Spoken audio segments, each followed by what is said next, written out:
بسم الله الرحمن الرحيم. هل أتى على الإنسان حين من الدهر لم يكن شيئا مذكورا إنا خلقنا الإنسان من نطفة أمشاج نبتليه فجعلناه سميعا بصيرا إنا هديناه السبيل إما شاكرا وإما كفورا إنا أعتدنا للكافرين سلاسل وأغلالا وسعيرا إن الأبرار يشربون من كأس كان مزاجها كافورا عينا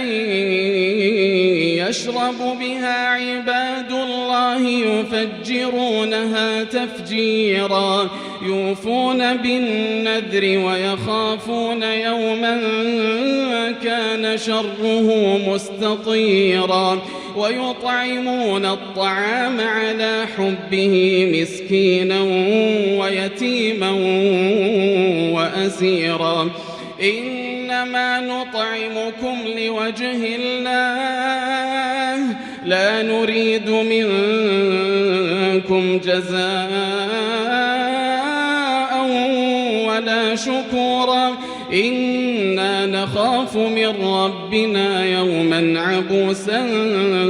قمطريرا فوقاهم الله شر ذلك اليوم ولقاهم نضرة وسرورا وجزاهم بما صبروا جنة وحريرا متكئين فيها على الأرائك لا يرون فيها شمسا ولا زمهريرا ودانية عليهم ظلالها وذللت قطوفها تذليلا ويطاف عليهم بآنية من فضة وأكواب كانت قوارير من فضة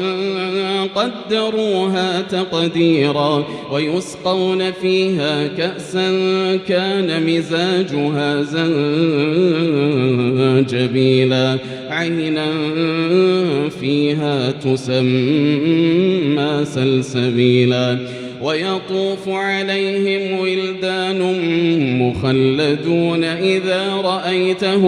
إذا رأيتهم حسبتهم لؤلؤا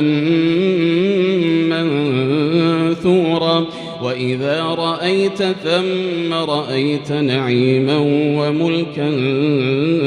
كبيرا عاليهم ثياب سندس خضر واستبرق وحلوا أساور من فضة وسقاهم ربهم شرابا طهورا إن هذا كان